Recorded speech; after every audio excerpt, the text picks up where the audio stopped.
Click here to open a browser for the stream. Remember, no, I got it already. Let me see.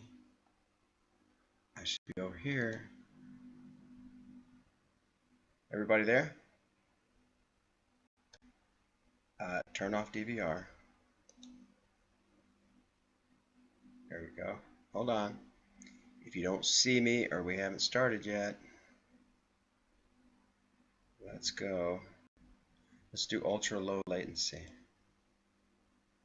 There we go. Okay.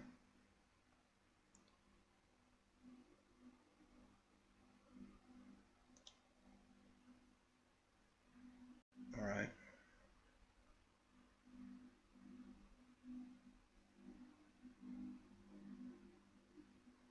Connecting streaming software to start preview.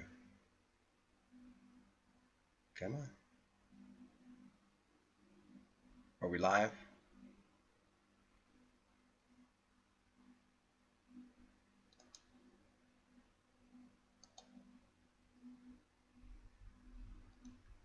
Are we live? If you can see me and hear me, please comment in my chat section so I can see. I'm just trying to set this up and get it to work for the first time with this broadcasting encoding software that I'm using. It's called XSplit. It's what I record my videos with. It still says upcoming. Okay, nobody's on yet. It is not monetized. It is public. We're waiting for the live stream. No added delay. I have to click go live. Connect streaming software to go live.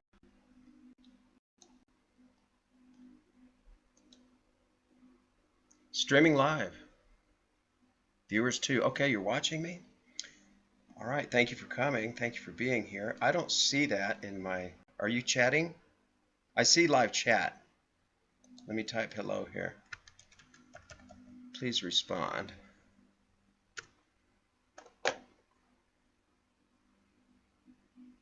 I don't see a picture of myself and it says no data.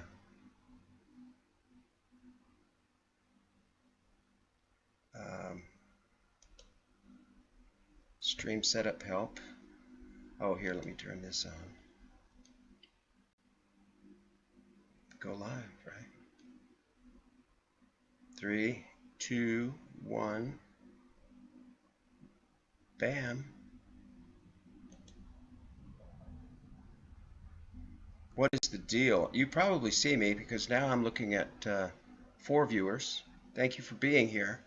Let me see if I can start up my chat viewer on the broadcaster. Oh, hi, now I see you. I just won't look at myself.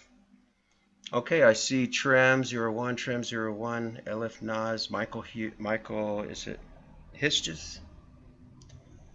All right, thank you for being here, everybody.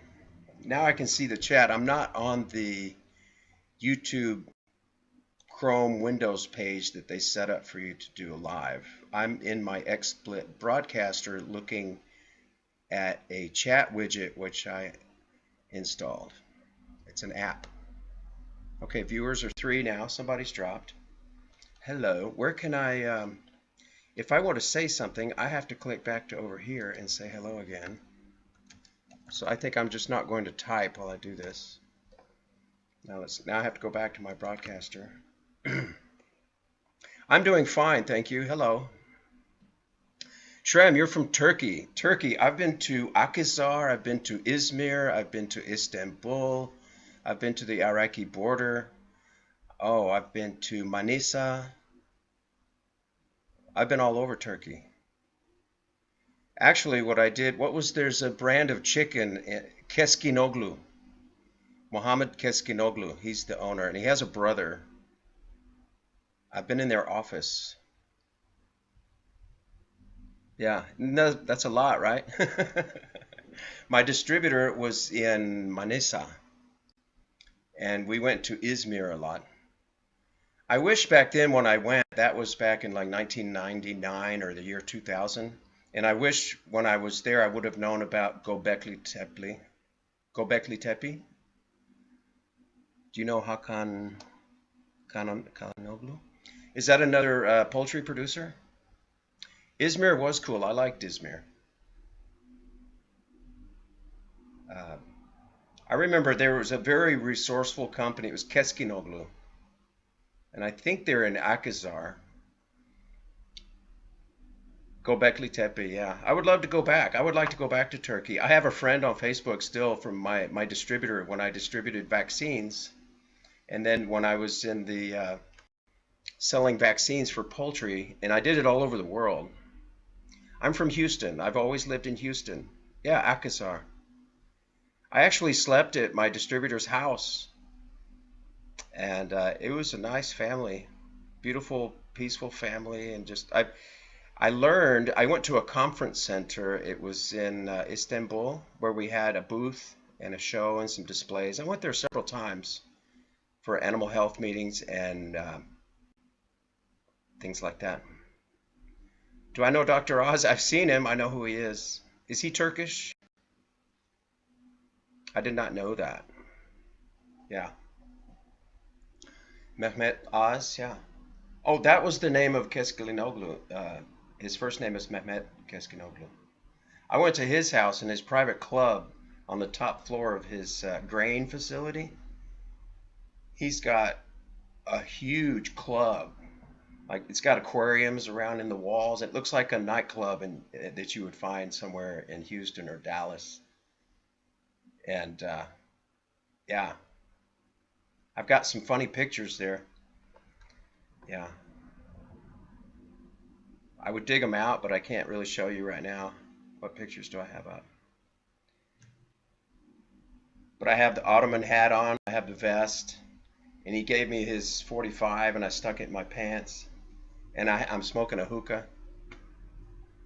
I like dates. The dates from Turkey are delicious. I like the dates. You want to hear a story?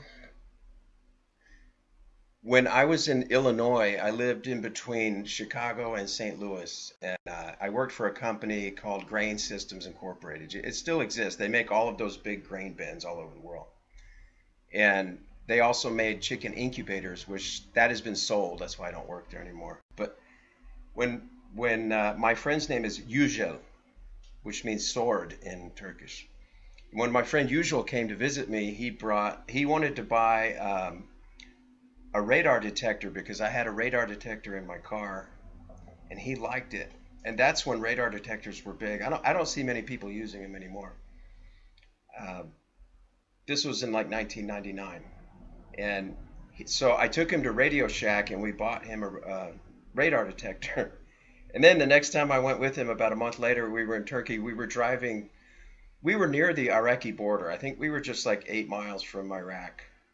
Can't see my face. Am I covered with the chat line here? How about now?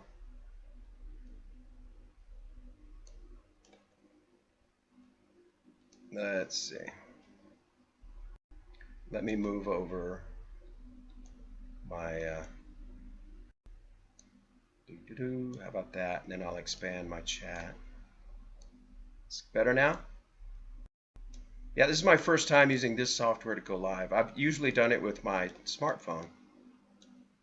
Okay, thank you. No, so here's the funny story. So we're driving, we're probably 6 miles from the, thank you, we're about 6 miles from the Iraqi border.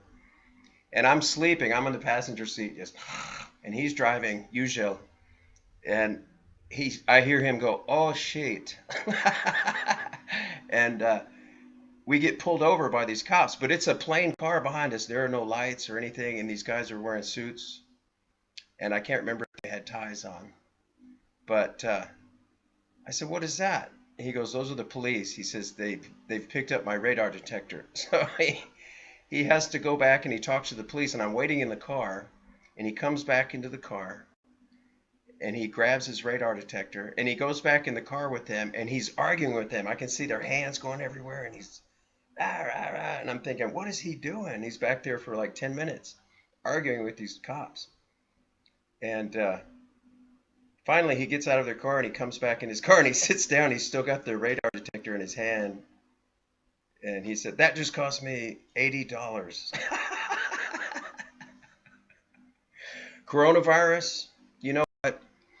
Coronavirus is just like all of the others. You know, maybe it's a new strain that we have not identified yet, but I don't think it's going to beat the human immune system.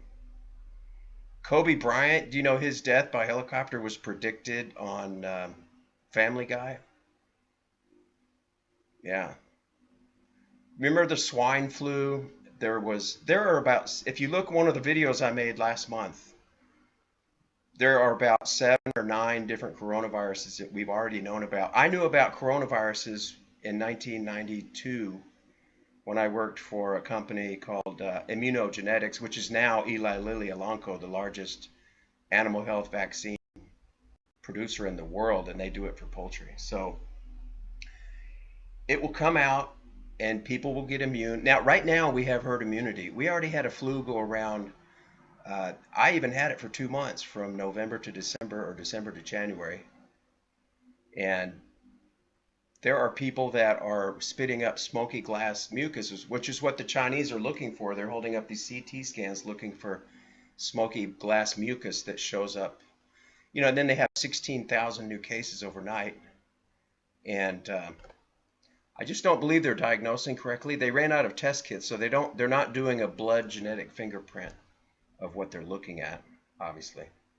And just like Biden's talking about, right? Doesn't he want a million new test kits? Well, what's that going to do by the time they produce the kits and get them distributed and make them mandatory for people who have symptoms? I believe the bullet from that virus is going to be gone. The outbreak will be over. It's not going to kill anybody that it hasn't killed already. And it spreads so fast. You know, you would have to live in a plastic bubble. Or you remember the movie, The Boy in the Plastic Bubble? You would have to live in a positive pressure environment with filters that filter out less than a micron size, like 0.7 HEPA filter, with positive pressure to protect yourself. You can't just wear a mask and use sanitizer. You know where the dirtiest place in the building is? Is the button on the top of the sanitizer. Because everyone, when they have filthy hands, that's what they touch, is the button on the top of the sanitizer. Anyway, you were born in the Netherlands? Cool. What part? I've been all over. Boxmeer, Utrecht, Amsterdam.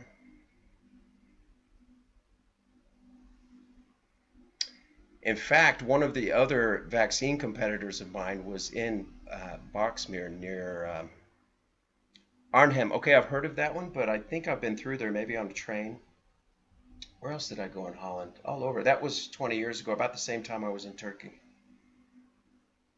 I've been to about 60 countries. My degree in college is international business, and I took off and started traveling the world for 28 years. That's why now I work part-time at a restaurant, and I do YouTube, and I have some income streams, and I trade cryptocurrencies, and I'm a working musician.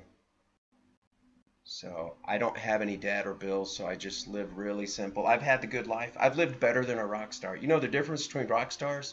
Rock stars have a budget when they travel, the whole band, of like $100,000 a year. Okay, you take care. Elif, thank you for coming.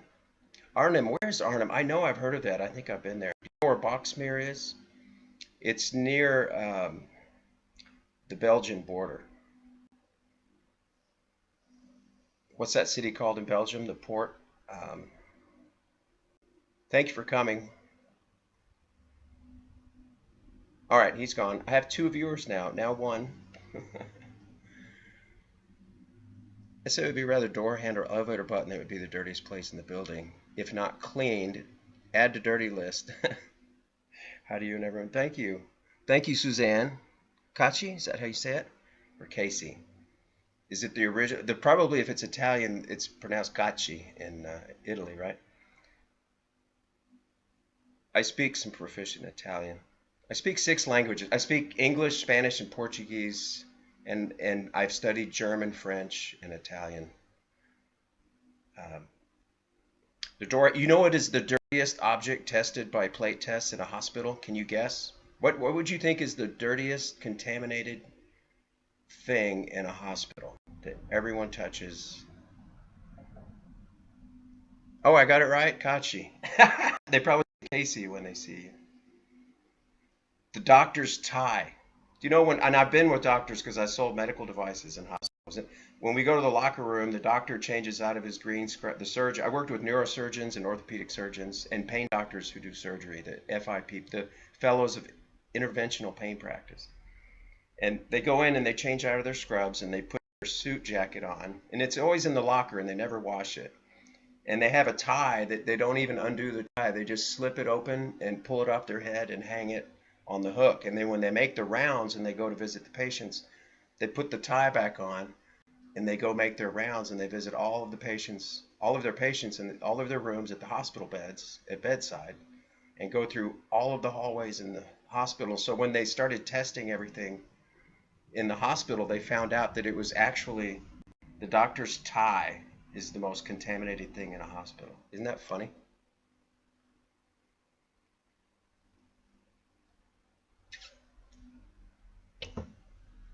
Paper, clipboard, pen, yeah, that kind of stuff too.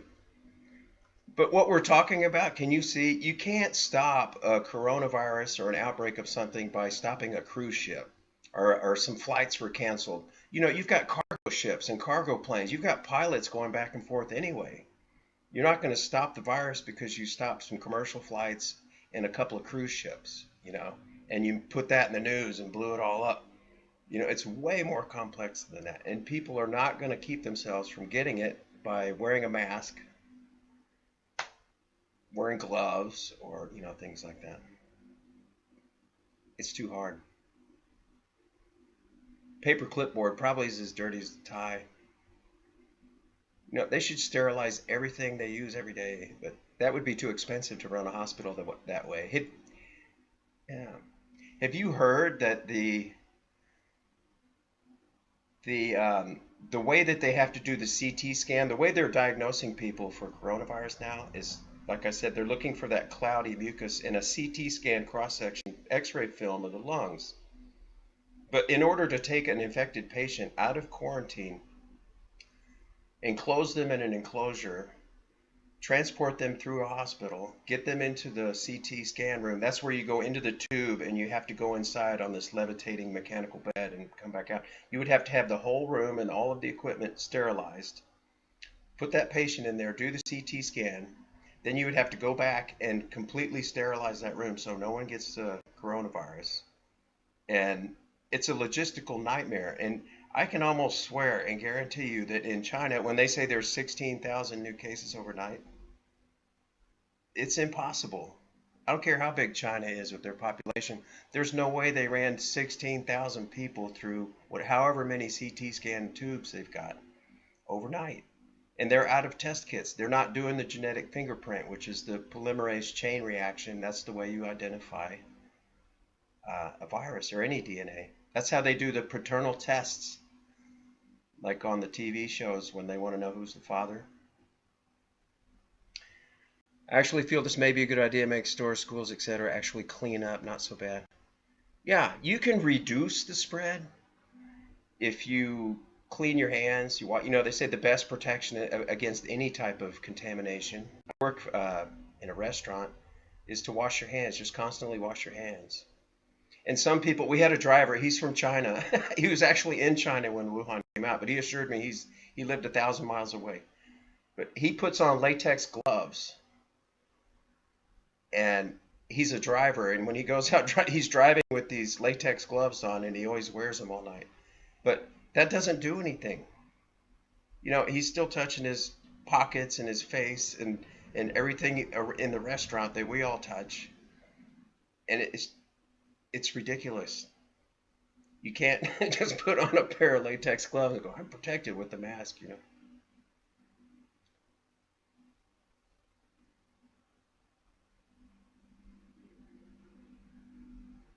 So what do you feel about the way the news, what do you think about the state of emergency? Where are you located at, Suzanne? Do you know anyone that's sick? Do you know anyone that, I don't have any family members, any neighbors, any friends, any coworkers that have coronavirus, or anybody that they know that has coronavirus, or anyone who has died. I haven't heard of any funerals, any breakouts. I haven't actually seen ambulances everywhere or people running around with spacesuits on or anybody in a plastic bubble, or people lying in the street bleeding. Like, do you remember when the Wuhan strain came out? Just a couple of months ago, they had pictures of people lying in the street in pools of blood, and they said, look, it was Wuhan. You're not going to hemorrhage blood in the street just because you got a flu. I had lung x-rays throughout my life here and there. I thought I had pneumonia due to evil flus I've had, especially the lady decade. Came out clear. The lady? Not sick at this moment. I'm home in PA. Pennsylvania. My family's fine so far. You know, I lived in New Jersey in Vineland, between Philadelphia and Atlantic City. Are you east side or west side, Pennsylvania? That bleeding sounds like Ebola. Exactly. Ebola had that hemorrhaging blood that would come out of people. And they're not doing that. It's you know, we've how many virus strains? Okay, thank you. For the last decade. You know, I haven't been sick in over a decade. I quit getting shots. You know, what they say is, and these are expert papers in the Journal of Medicine and World Health Organization and United States Center for Disease Control and Prevention. There are data reports collected in studies, white papers as they call them. You're northeast Pennsylvania. Are you above the Amish area?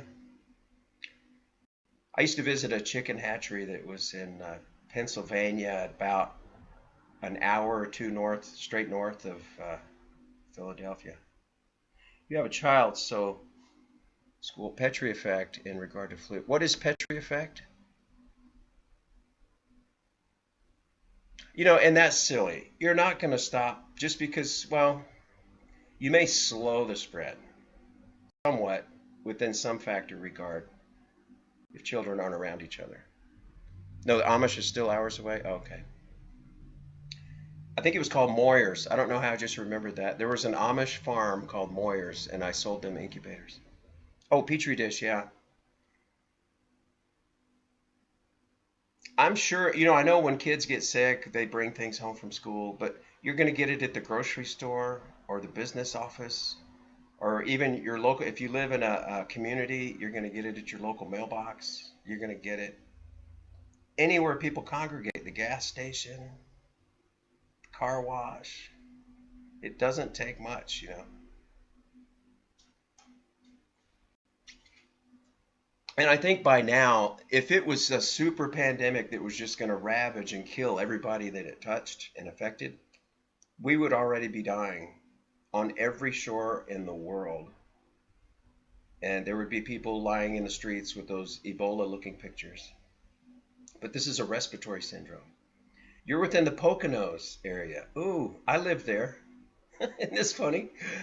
I lived in near Picatinny Arsenal. What was that called? Rockaway. For 2 years. I lived in Rockaway. It was north of Morristown, New Jersey. Highway 80. Are you on Highway 80? Go straight into New York City. I used to work in Englewood Cliffs, and I lived near Picatinny in Rockaway. And that's when I read Sammy the Bull's book. And he said they would go out there to whack people and bury the bodies north of Rockaway and go into the ski resort in the Arsenal. And I knew exactly the bridge he was talking about. You know where that is? Highway 80, right? How fun. It's fun to interact with. Yeah. You like the Rockaway Mall? Yeah, it's south of the freeway, right? I lived in White Meadow Lakes, which is actually an elite area. I think it was in the 50s. Celebrities and Broadway stars, they lived in this place called White Meadow Lakes, and I rented a house there for 2 years and then moved to Illinois.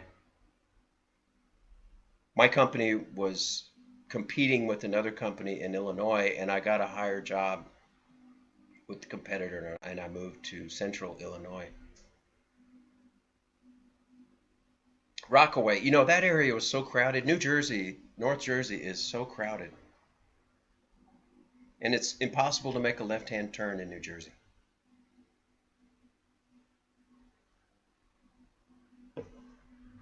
Whenever, have you ever noticed that? I don't know if where you live, they have, you go off on a right, what do they call them, teacup handles?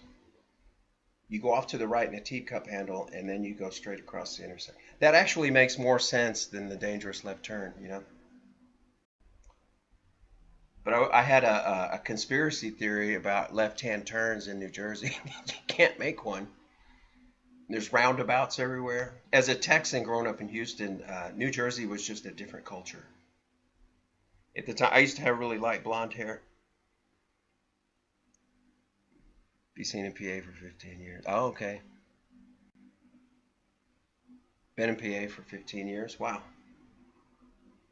I was in the South in Vineland between Philadelphia and Atlantic City. I used to take my clients to Atlantic City all the time. We go to Taj Mahal, Merv's, resorts, all the casinos, boardwalk, gamble. That was my entertainment for my guests that came in from all my visitors that came in from Turkey, Bolivia, Italy, Holland. Yeah. And then when I got out of vaccines and I went into incubation of poultry, I was still in the poultry industry, but that's when I moved up to Rockaway. I jumped around a lot, but I followed a path in my industry where I was being promoted. I started as a senior manager in sales, and I ended up as a senior executive vice president to take over a poultry incubator company in Canada, in Ontario. Wildwood. Did you go on the amusement park rides in Wildwood? I've taken my kids to Wildwood when I lived in Vineland. Do you know the Vineland, Bridgeton, Millville? You ever been to Millville? I think they call it Methville now. That's where the Wheaton Glass Company is. That's the big employer in that town. Atlantic City is amazingly small, isn't it?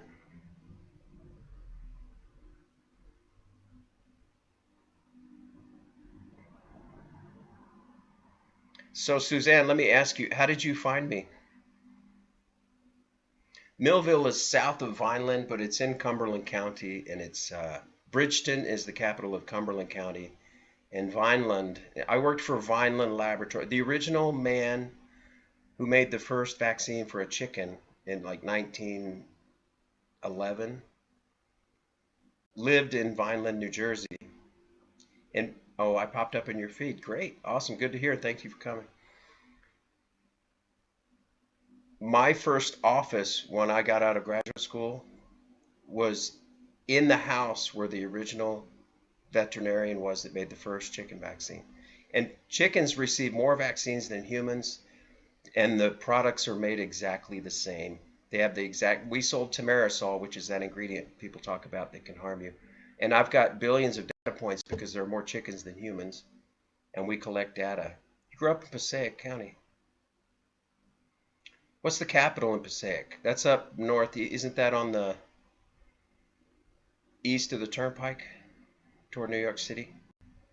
You know, I used to drive into New York City all the time and go to the, what's it called, the Javits Convention Center for meetings. And I remember seeing the Twin Towers all the time. Took my family in the towers.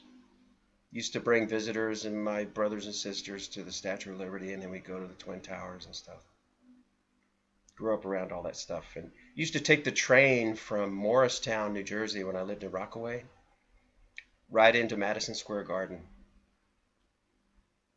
What is the capital of Passaic County? Yeah, that's what I'm thinking. You're about 20 minutes south, right? Outside. One of my export coordinator assistants lived in that area in Passaic County. Lincoln Tunnel, the capital of the county.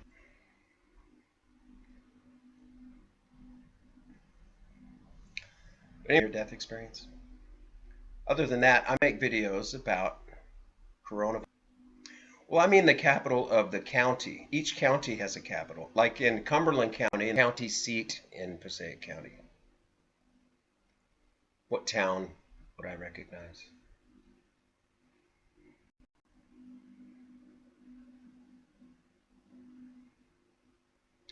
So, yeah, this is fun. This is the first time I've had my live broadcast software set up working in conjunction with my YouTube channel and looking at actual chat.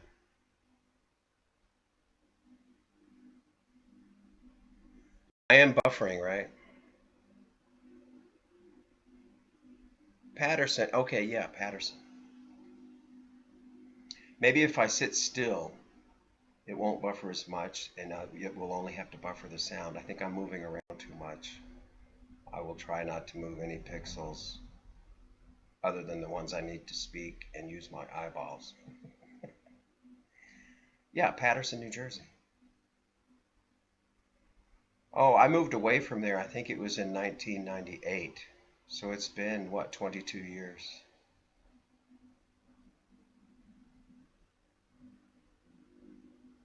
Man, that's a long time.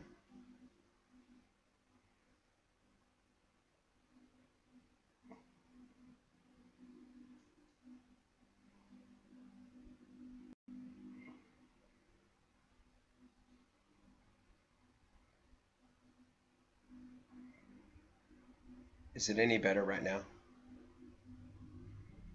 I may need to get a new graphics card and an NVIDIA graphics card, or use a different computer for this.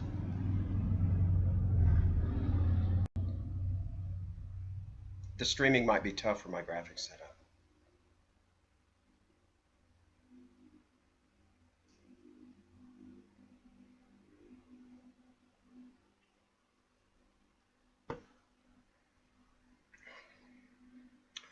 I'm thinking I'm not going to be able to stream live until I use a different computer.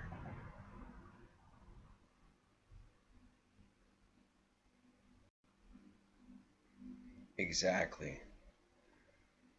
The government, what they're doing, I was just thinking about that this morning. Okay, thank you. I'm trying to sit still. If I start going like this, it will start buffering.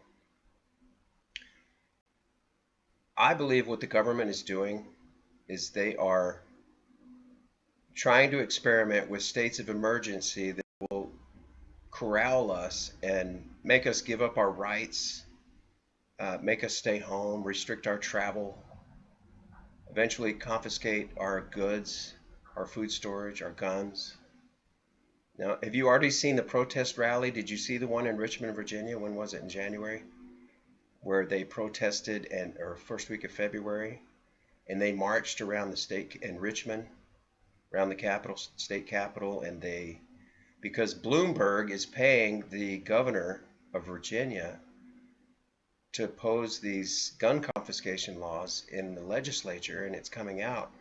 They're always trying to do that. You know, I told my brother-in-law like 2.5 years ago, because I read this stuff. You are aware of that, yeah. I told my brother-in-law 2.5 years ago, I said, in the future, you're going to see people protesting these new gun confiscation laws, which are going to pop up in states, and they're going to have armed protest rallies and be marching around state capitals. And he just looked at me and he said, "Oh, that will never happen. We have a Second Amendment." And he walked away and he refused to talk to me. He told his wife, my sister, that that was just the craziest thing he's ever heard. And I was talking about conspiracy theories. So I emailed them on the day of the rally, and they never responded. They don't like to be wrong. They're very, very proud and arrogant in their sleep. Power struggles. Yeah. You know, look at Bloomberg. He's the one that restricted the big gulps in New York City when he was mayor. And he's just trash. Just because he's a billionaire, he's obviously part of some agenda, some secret order, some fraternal organization, or some cult, or some committee, or Bilderberg, you know, or all of the above, like Bill Gates. And someone asked me the other day, do you think they're doing this for money, or are they doing it for power? Or are they doing it for a political party? You know, none of those matter. Money is not an object. Money is a means to an end. They'll use whatever they have to. The big goat, remember that? What about Biden? Bloomberg's a Republican, but look at Biden. It's insane to let that guy continue on the news and running for president. Have you seen his videos where he was all over those little girls that were the children of his officers he was like setting apart in the White House, and they call him Pedo Joe. It's not funny, but he just, he's got a problem. And there are Secret Servicemen and people, like they said, they would have holiday parties, and they had to keep Joe away from their wives. He was grabbing all the wives' butts and touching people inappropriately, and he's always been that way. And he apologized. He just says, "Oh, I can't stop it sometimes." And his teeth fall out while he's talking, his dentures, and he's just. But he's involved. Have you seen Giuliani talk about Biden? That's what you got to hear. Not that I'm pro Giuliani, but you ought to hear him talk about Biden as an attorney who's investigated him. Power and holding power. And they're all just puppets. The Bohemian Club, the Mafia, all of those are all involved. The Templars. You know how to make your bones. You literally have to go be trained, learn loyalty, torture, assassination, and cannibalism before you can, move up. Some of the YouTube channels that I listen to Shaking My Head Productions, Enter the Stars. I like the anthropologist Robert Sepper, Atlantean Gardens. These are just the ones off the top of my head, so they must be the most important. I like, who else? Sometimes Richie from Boston. Who else? There are a lot of people who have channels that I consider that they say they're awake, but I don't think they are. They're maybe partially aware that some things aren't. You know how people say everything that you know is a lie? Remember Dorothy Kilgallen, the White House reporter? You like those too. Probably why you were recommended to my channel, because I like them and you like them. Who else? Sometimes Call for an Uprising. Or what does he have his other channel? Truth Rising. He's one of those people that I would consider half awake, because there's another guy called Florida Maquis. Have you seen him? He talks a lot about Latin America, and my international business, I managed Latin America and the Caribbean my whole career. So I've been to every country 50 times or more in Latin America, and most of the countries in Europe, and other countries around the world a few times. But he doesn't believe in some of the things that are truths, And if you bring them up on his channel, he just ignores them. And you have these people that bring up half the truth, but then they ignore the rest. And I don't think he does it on purpose as a shill. He's not an Alex Jones or a Joe Rogan. I don't listen to Joe Rogan. I don't listen to Alex Jones. I've listened to Owen Benjamin. I think he's positive. I think positive of him, but he's got a ways to go before he's... you enjoy Florida Maquis? Yeah, he's good. The other day I commented on his channel because he was spinning that globe around, and I said, you can stand on a beach with a telescope and see ships for hundreds of miles. And if you know the alleged diameter of Earth, that should be impossible. So you should have a question. I mean, really, that's just math. If you know algebra, if you're a mathematician. I do believe the Earth is flat, too. That's why my show is called Plain Mundane Show. But I keep it kind of, encrypted. Brian Staveley and Mandela Effect. I've seen that. I looked into Mandela Effect. I've got a video about Mandela Effect, like Field of Dreams. I don't know what happened there, but there are some effects. But let's take the JFK assassination, Mandela Effect. Some people say the limo had 4 seats, and other people say it had 6 seats. But obviously, if you've been looking at that for years, it was always 6 seats. And they made a movie about it where they used a car that was not 6-seated and it had 4 seats. And whenever they talk about it, they show the picture of this car that's in the museum, which is a 4-seated limo. But I've been to, I think it was in Amboy, Michigan at the Ford Museum, where they actually have the limo that happened in, and it is a 6-passenger. I've got a picture of it with my kids against the rail around it, and it is a 6-passenger limo because you had who was it? Kellerman was the guy on the right side, or was he the driver? And then you have Connolly and his wife, and JFK and Jackie. But people argue with that and say no, it had 4 seats, and I'm just saying that's just what you've seen. It seems to be the younger generation that saw the movies about it with the actors using the 4-seater Lincoln Continental with the suicide doors in the back because they open this way, so they call them suicide doors because if the door opens and the car's moving, you trip under the door. But I have a revelation about that assassination. Do you know anything about Dealey Plaza? There are some Mandela effects. You know, look in the Bible. The ones in the Bible I've known, like I've known from since a child that the lion shall lie down with the lamb, and now it says the wolf. And I can tell you, I was raised about the lion and the lamb. In the paintings and the pictures of the lion and the lamb, and now it says the wolf. There's another one that's, if you look at the first preface page of the Bible, well, I've got my span. Oh, here it is. I just happen to have my Bible right here. If you read the preface page, this page,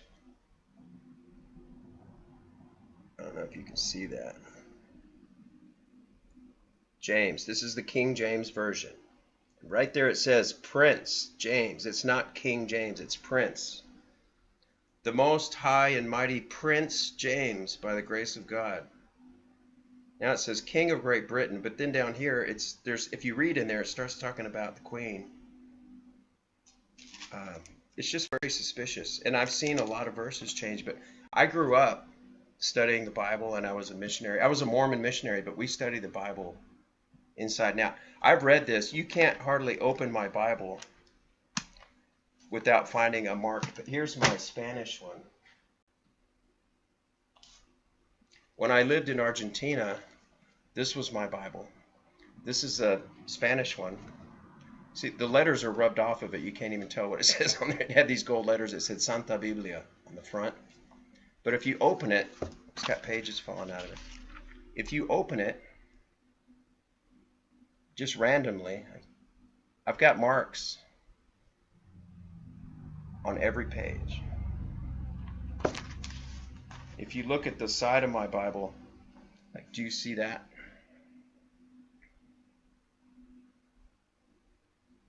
Do you see those tabs on there? Those rows. I've marked my entire Bible with an outlining system that I got from another missionary. Where's the light there? It's got all of these topics. And then if you want to learn about a topic, then you go to the edge of the paper, and I've got the tabs right on the page that you flip to that will open it up. So I can do a scripture discussion with anybody on the fly. And I've read this thing in Spanish about 5 or 6 times. And I've read my English one maybe 2, 3 times myself, and about twice all the way through out loud with my ex-wife when we were married, and very devout Mormons 28 years ago. But I discovered a lot of things about that church when I started to research Freemasonry, and I quit going.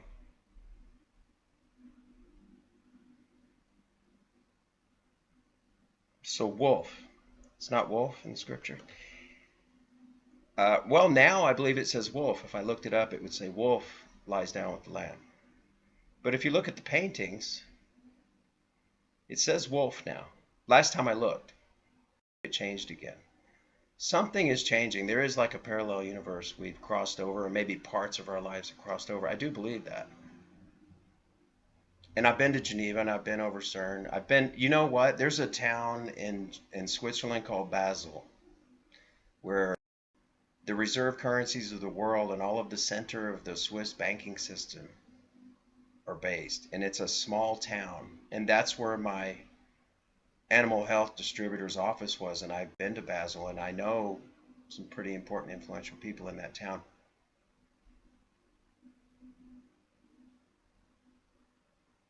Yeah, so why do you show the lion laying down with the lamb if it's a wolf now?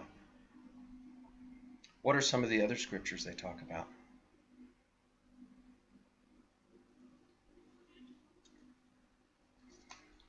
Oh, I can't remember off the top of my head right now, but there are several. Do you know what I've discovered? Um, yeah, Prince James. Prince James. That's bizarre, isn't it? Are you pulling out your Bible? Pedro Rojas Cervantes, are you has sacado tu Biblia? ¿Estás leyendo la página que dice en español? You know, it's like I'm looking at the Gospels. You know, those were given to us by Constantine in about the year 324. And he had a handler. Now, Constantine belonged to the cult of Mithras. If you go back in history, what is it, 9 to 11,000 years, you go back to the ancient Phoenician maritime culture, where these people, kind of like the more ancient than the Vikings, traveled to every shore on the earth. And they even went to Easter Island, and they made the statues on Easter Island. And from there, they went all across the Pacific to New Zealand and met the Maoris. And the Maoris have this tradition. I was not very versed well in scriptures, but I do believe in Christ in all my life. Yes, I believe in Christ because I've had a vision where I've seen him and he talked to me. But I don't believe that he had to die on the cross and he survived. And you don't have to drink his blood and eat his flesh to pay for sins, because that comes from nothing new under the sun. And it was given to us by Constantine, who made the Bible, and with the Council of Nicaea.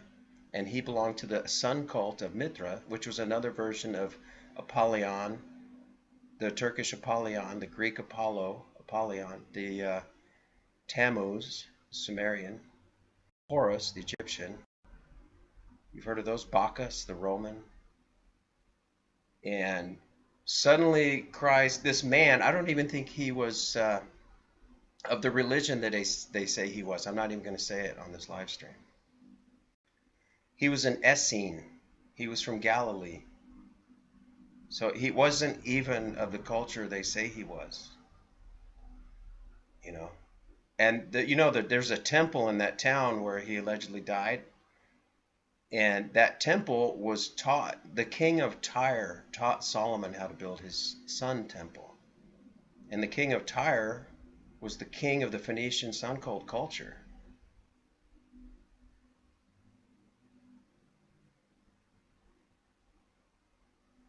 Yeah, they do all kinds of signs.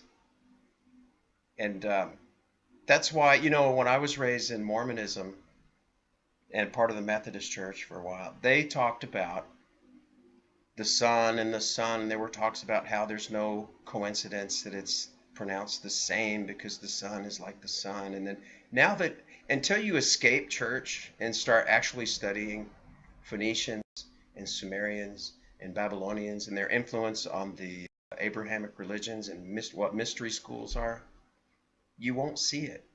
And I will tell my brother, who was also a missionary, he went to Ukraine on his mission. I went to Argentina. And he just doesn't believe me. And I just keep telling him, just look it up. Look up what I'm telling, right? No. And that's what happens. You get people so afraid with their religious teachings and their religious guilt that if they even look outside of their boundaries that they're told by their religious leaders, they're going to hell, or they're going to be damned, or they're going to lose their testimony and lose all chance of salvation, you know. Yeah, Constantine made Christianity. It's a state religion, only as a strategic political move. The old if you can't beat him, join him gambit. Constantine had a temple dedicated. Yeah. Have you seen the Arch of Constantine outside of is it the Colosseum, the Roman Colosseum? He actually has inscriptions around his arch, but they have a fence around it. Do you know you cannot get near enough to the Arch of Constantine to read what the carvings are on there, and it actually shows Mithra and the sun worship and the other things, but have a chain link fence around it, so you can't read that. But somebody got a scissor lift and was allowed to go in the fence, and they filmed it. And I've seen the cameras they rolled when they went up and down on this lift and went around the whole arch, and they show you what's on both sides. But it was on YouTube. I don't know if it's still up. as did every other emperor. Yeah. You've heard of Kabbalah, right? Aquarius, just a coincidence. Have you heard of Kabbalah? Kabbalah? You know what Kaaba means? Cube, like in Mecca. Also in Venice. Have you seen the black cube in the front of the arched cathedral at the waterfront? Have you seen the black cubes in Silicon Valley? Have you seen the cubes in New York City and London, Vatican? There's always a black cube. Do you know what the black cube represents? Anybody guess? It's what we're talking about, the strategic political moves. It's all for the leadership of the black cube, which is known as Kabbalah. Kaaba means cube and Allah is God, so it's the cube God. The cube, I believe it's the south pole of Saturn, not the north one, right? The north pole is the eye and the south pole is the hexagon. A hexagon is a two-dimensional cube. And it's said that these people, the missing link, came from the moons of Saturn, because Saturn itself is a ball of gas. It's a brown dwarf. It's a burnt out sun or a black hole sun. And, there are actually frequency transmissions that can be read that are coming from Saturn and covering us. In fact, the moon is said to be run by that. And like the Hopi Indians say, there was a time when the moon was not there. Yes, on YouTube videos in regard to cube and Saturn relation. So you know all that. Suzanne, you're pretty advanced. That's cool. That's cool. It's hard to meet somebody that knows this stuff. I was thinking, how would we have a meetup? Like if I were to have a meetup in Houston, maybe I could start announcing them on these live shows and say, hey, on this date, we're going to meet at such and such a restaurant at happy hour and just meet each other. What I would like to do, I live right near NASA. I'm right next to Johnson Space Center, half a mile from the entrance. And so I live near Seabrook and I live on the bay in Kemah, Kemah. And there's a lighthouse that's 151 feet tall that should disappear in 15 miles. So I'd like to get a boat and a group of people, and we'll pay a captain to take us out 15 miles, and we'll bring our zoom lenses and our cameras. And if we can see the lighthouse, busted. Hopefully somebody's got a super, like the new Nikon P1000. Yeah, I can go today. I am literally, if I point that way behind my fireplace, the Saturn V rocket building is on the other side of a fence and a cow pasture, about 600 meters from where I'm sitting. I go in there all the time. They know me. I go in there and I film. I've gone in there and just filmed and walk around with a selfie stick and said, look at this rocket. And I walk around and I look at the Earthrise photos. My father worked at Mission Control. My stepfather worked at NASA when it moved here from Virginia. It was called NACA. He was like one of the first 37 or 39 employees, worked here his whole life. He won't speak to me. I tried to bring up to him some of these things I know and show him footage of like the space station and the shuttle, which is a jet. I have film. Anyway, it's hard to get into. I've had to back away from that and just go into other topics because social media has fiercely tried to shut down that subject. You don't have a P900, but people on YouTube do filming or venues. I have a P500. And my camera, it's right here, but mine has like a 38 times zoom. And I can still see things really, really far when I go to the beach. But I don't think it's clear enough. If you look at the obelisk, which we call the San Jacinto Monument, I went up in the top of the San Jacinto Monument and I brought my Nikon P500 and I tried to zoom and I could not see because of the atmosphere. Use your binoculars. It depends on the atmosphere of the day, how heavy it is, because sometimes you just can't see that far enough to prove it. But if you have an infrared camera and you use lasers, that's how you prove it. And some people have some really sophisticated cameras and they're the ones that are proving it. If you think about it, the ocean covers 72% of Earth, and no curvature can be found. It's 8 inches drop around a ball, so you're going to use your quadrant algebra to figure it out. So all you have to do is take the alleged diameter and figure out your surface curve and how far, like the lighthouse. I did the measurement. It's miles equals the square root of feet times 1.5. 1.5 is the inverse of 8 inches in a foot because the drop is 8 inches per mile over a curve. So everything you're looking at, when you get a mile away from it, 8 inches disappear from the bottom of it. And then it's exponential because the next mile is squared. So then you're going to have 64 inches, and then that's square. So if you do that calculation with the Kima Lighthouse, which is 151 feet, it disappears in 15 miles. And I want to get on a boat. And if I can see that light at all, it's busted. Here's what you can bust this with Google or with Echo, or ask, what's that female voice in your house that you ask, like Siri on the iPhone? Just ask, how far away can the Statue of Liberty be seen with the naked eye?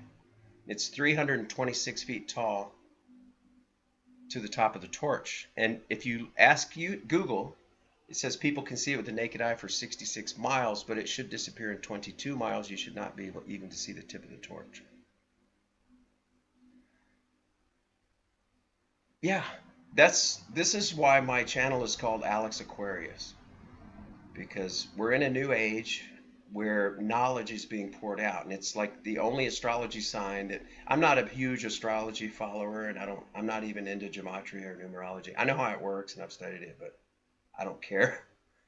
But I call myself Aquarius because we're in an age where it's like water pouring on everybody, and the water is knowledge, and people are just finding out all kinds of stuff. And it's the internet is like water.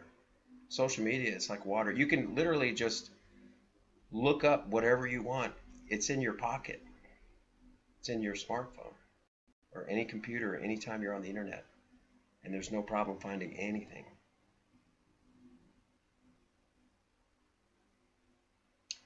Yeah, stars are just lights. They're just luminaries in the sky. You have I actually had a vision when I was a missionary where I flew through planets and I went above the firmament into heaven, and I could see through the floor. I could see the earth was flat. It went all the way underneath the floor to the horizon in every direction you could look, right in front of the throne where God was and Christ. Now, I can't prove that or tell people to do that, but you remain celibate for 2 years, praying every day, and it happens. Yeah, I was 19 to 21 years old. So that's how I know. I started taking flying lessons in 1987. Anyway, I don't have to talk about flat earth stuff. I don't like to push that on people. I just give you some calculations and math, observations that debunk.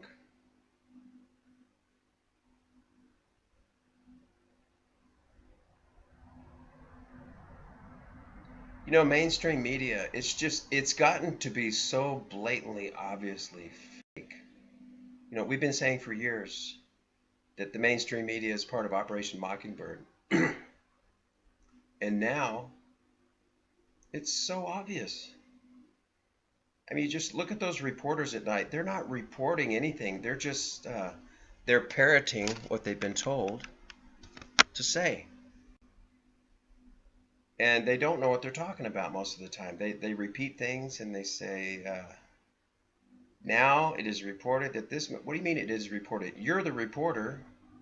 They should put people on the TV that are actually finding something and reporting it, not reading what they've been. That's what we do on the social media. Let us run the news, but yet they shut us down, say we're theorists. Yeah. What is there? There's only 6 media companies that own all the news. What is it? Disney, Viacom, Turner, and all that. Un Mike and Kono. Hi, how are you? Welcome to the show. We're talking about mainstream media and how it is controlled and doesn't seem to be true. And I think a lot of these reporters, a lot of them, they're not in on it. They're just happy to have a job, and they do what they're told. They read what they're told. All of the news comes from Reuters. How do you account for meteorites? Understand when a Jesuit priest witnessed pick up a rock, they rebutted him with circular logic, learning appeal and authority. I think there's a high. You know what? Je ne parle pas bien anglais. Oh, you don't speak very well English? I read French. I will speak a little bit slower, or I know French, but I haven't spoken French in 18 years, sorry. Je ne suis pas anglais.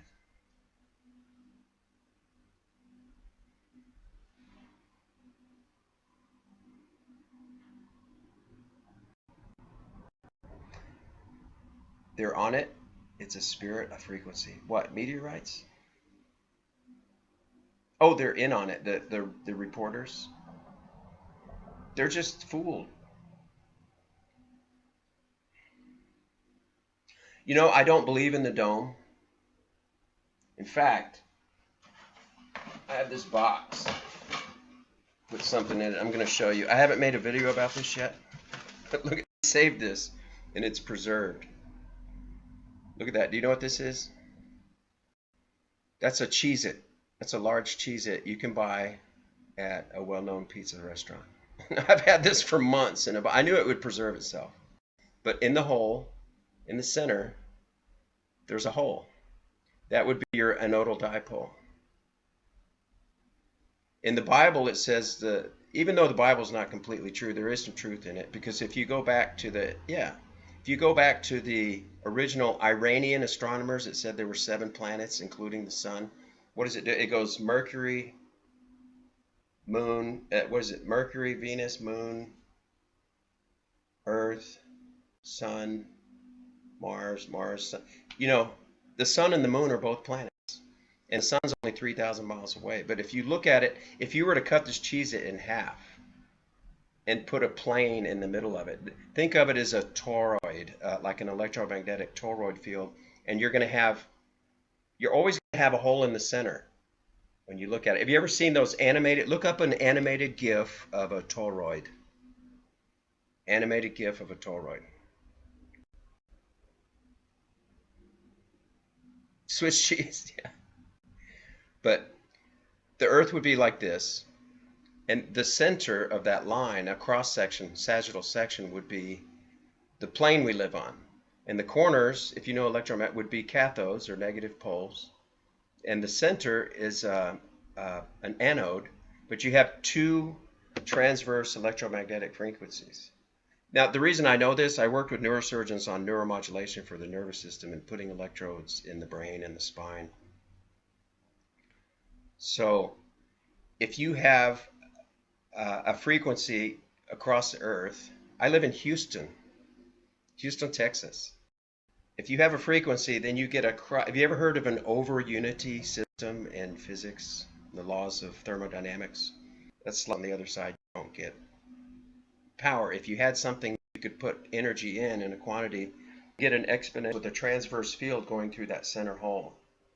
So, and that's what's called your dipole. It's an anodal positive. It's a positive anodal dipole, and it shoots out a cathodal wave to the pillars, and that's what we call gravity, and that's what keeps you on. That's what, when they create anti-gravity, and they've learned from these flying saucers and things, and they've learned how to, I'm moving too much. Let me stop. I have to put my hands behind my chair.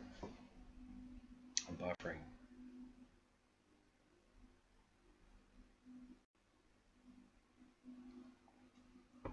So no, I don't believe in the dome. You know, the biggest flat earther that came out was that guy, Mark Sargent. And he's always got that snow globe with his dome, but it doesn't make any sense with over-unity fields, toroids, or any electromagnetic explanation that you can give it across a plane. Even Van Allen, when he talked about the Van Allen belts, he said that the first layer of belts is positive. They're positronic. It's a positive charge, which is the same thing about what I'm talking about. but it's always going to look like a square donut or a Cheez-It. That's my theory for now anyway, but it makes a lot of sense with what I know about electromagnetism and putting electrodes in bodies, which the Earth is a body. I believe in the infinite plane, so beyond the ice. Yeah, Mark Sargent, he knows me because I was involved with Mark and Patricia Steer in the very beginning from her third show. I used to be a moderator with the Blue Wrench. You like it? Thank you. I'm in the movie Behind the Curve. I was right there with Mark and Patricia. I'm one of the people that was in the movie. But it started to stink. You know, have you noticed like you can't watch Joe Rogan? He'll take you halfway to the truth and he goes, "No, I don't believe in the moon landings are fake anymore." You know, and that's all he talked about. And from one day to the next, he flipped. And Alex Jones too. Have you ever seen people when they get punched in the left eye and they have a black bruised left eye? That's when they join. Netflix movie Behind the Curve. I'm in the first 30 seconds of the movie. There's Scott Kelly. There's Mark, Patricia, Paul on the plane. I'm the fifth person. And I say, I also saw the JFK assassination. And they used, I explained what I just explained to you about the Cheez-It, that it's not a dome. I gave Daniel Clark, the producer of Behind the Curve, that same explanation for 15 minutes on camera, and he didn't use any of it. And all he used was the part where I said, I also saw the JFK assassination. I've seen and heard about the back and forth with people in YouTube. Yeah. A standing wave, a contradiction in terms, but it's usually common. Tesla's research, electric universe. Yeah.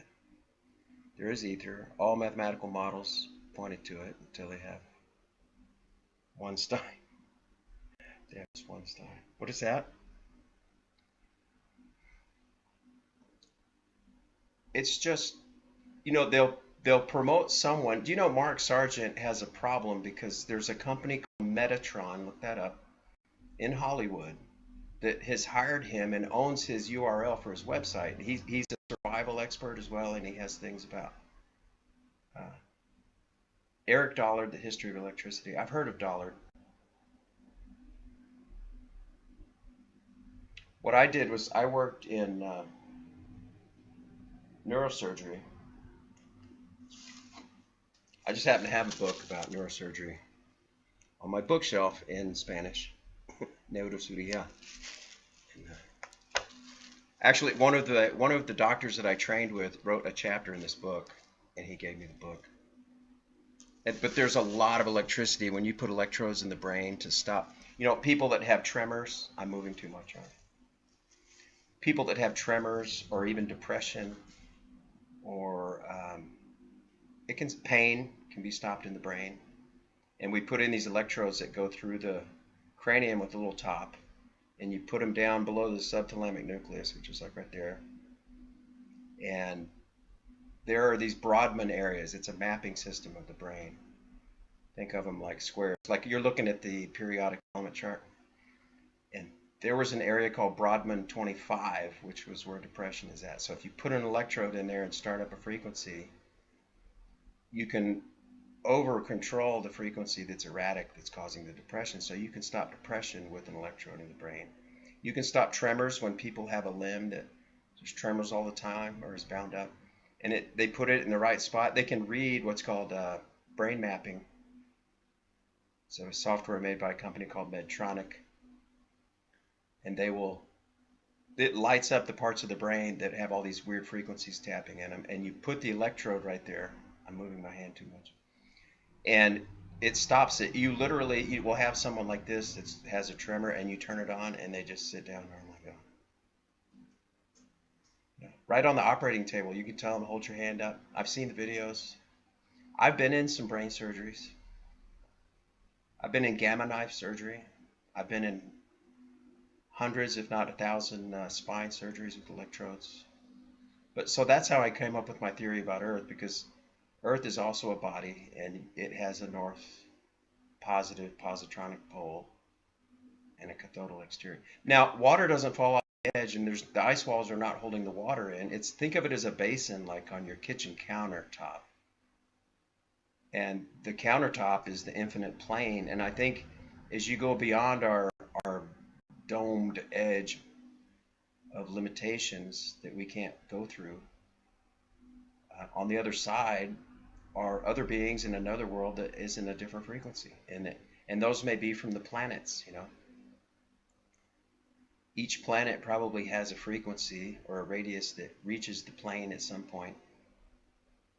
But then you have beings that know how to skip across the plane through dimensions and frequencies and time, and that may be where aliens come from, extraterrestrials. The small little gray guys.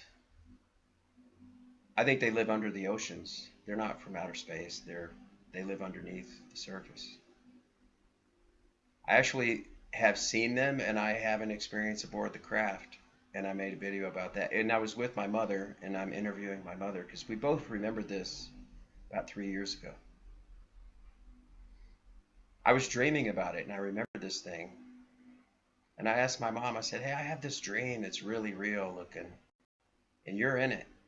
And I asked her about it. She goes, mm-hmm. They were in the front yard on the east side up by the ditch in the street. You were there? She goes, mm-hmm. Woke up in my bed and they wanted me to come outside. And I was like, they were at my window telling me to come outside. And I looked at them. I said, I'm not coming outside without my mom. And then I saw my mom walking across the front yard going to the ship. She took off with him and came back. And then she came in the house and got me. And then I went in the ship. And she says, I took off. I didn't think I took off. They were showing me screens inside the craft. And there were 3 of them. But I don't remember their faces. They hid their faces. But they handed me a wand at the end of the experience, and they told me to push a button, and that's the last I remember. I do have a glimpse of walking back toward the front porch, holding my mom's hand. I was on her right side. Odd story, huh? So, whatever those beings are, I believe in them. They're here. Am I not buffering right now? I'm trying to be as still as I can. I have to upgrade my computer.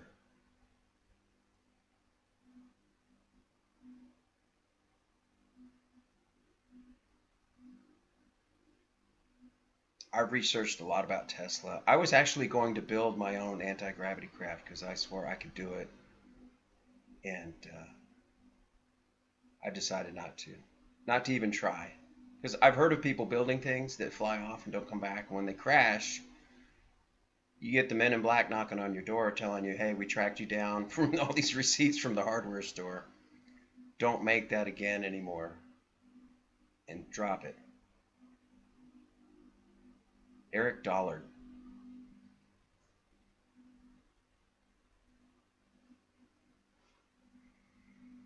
Yeah, did you hear what I was saying about the beings? Yeah, I have a clear picture in my mind. I had the front window on the house where my bedroom was, and I was standing in, it was at night, after midnight, and I was awake. I was about 6 or 7. I was in first grade. And there was a gray alien in some type of suit, looked like a black or a dark gray suit, standing about 12 feet from my window, looking right at me, telling me to come outside. But it was telepathic.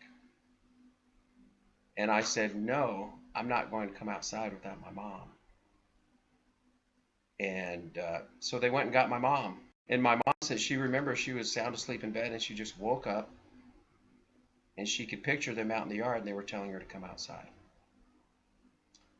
Then I have a distinct recollection of her in her gown with the wind blowing her gown, walking across the front yard right in front of my window. And she looked right at me and went and talked to these beings right at their craft. Later she came back in the house and she got me and said, I want you to meet someone. And she took me outside. And then when we got to the ramp, I walked up in it and she stayed in the yard. And I walked in and I turned right. And I only walked a few feet and they had these flat screens like we have now, and they were on the wall and they showed me scenes. I remember looking at like a meadow and trees and some objects, but stickman. We saw in house and then outside, and they disappeared under the cherry tree. Outside our window. Yeah. I'm thinking back now. I've asked my mom. We were both together in this experience, and we both forgot it, and we've never mentioned it. How do they do that? How come? I think I mentioned it at school the next day. I wanted to get up in front of the class in first grade and tell them about these little men that visited me in my yard last night. And I think she told me to go sit back down. I think they are trained. You know what they told my mother? Spirit will taking on substance like angels that walked. I don't know if you've seen my near-death experience I just posted a few days ago, but I recounted my near-death experience. I was in a place that I've heard some people describe as hell, where it was like being in caviar or cubicles, and you could see everyone. And there was a man on my right that was on all fours, like the yoga position, the downward dog. And he was moaning, and it looked like maybe he'd been poisoned, and they were all different people in different states of death, dismembered, smashed, obliterated. And so how did I get on that? So anyway, there were two beings there above me, and the one on my left was talking to the one on my right. But I didn't see their faces again, just like when I was a kid aboard the craft. And one of them said to the other one, "What is he doing here? He doesn't belong here. Send him back to the shower." And that's where I drowned. My face was underwater. So I believe somehow God the Creator is at a higher level above all of the planets, and there's a firmament up there, just like it says in the Old Testament, right?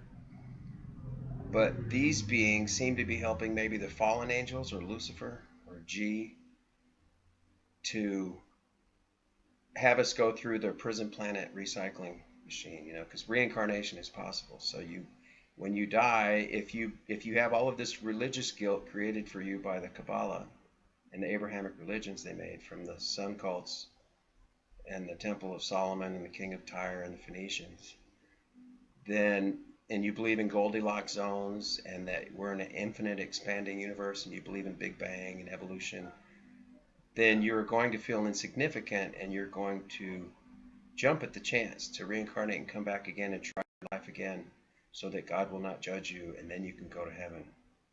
But when I actually die for good, I don't want to do that. I want to ascend and get out of not only this world, but the next one, the fourth, or what we call the astral. And I think you can rise up and keep going, like I have in another out-of-body experience. There's no reason to follow these beings.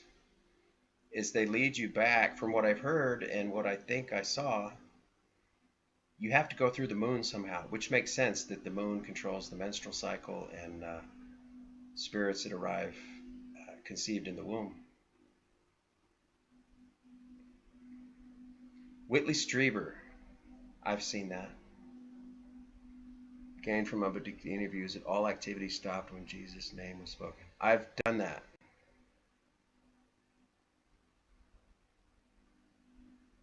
I've heard people speak about this. We were talking about this on YouTube through the decade. Karma. Yeah, and that's where the prison planet comes from. Blackballed it. Yeah.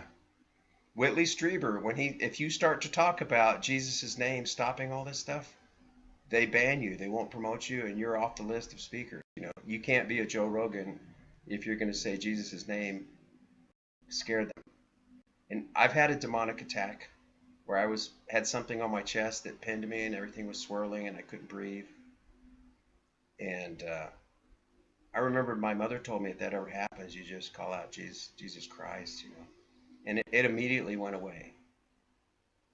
That was when I was 18 in Idaho Falls. I know that works. You know what's odd? I think Jesus, his name really wasn't Jesus, but he answers to it. Because it's like if you were a grandfather father or a grandmother and your little grandbaby says Nana for grandma, you answer to Nana. That's not your name, but you answer to Nana. You know, Jesus almost means Je suis in French. You know, it's seems to be a Jesuit term invented from the Romans for the man who lived in Jerusalem, who was an Essene. I do not even believe he was of the culture of the reigning party of that area in Palestine, the culture. But he was actually an Essene from Galilee, and they were not people that wore those hats.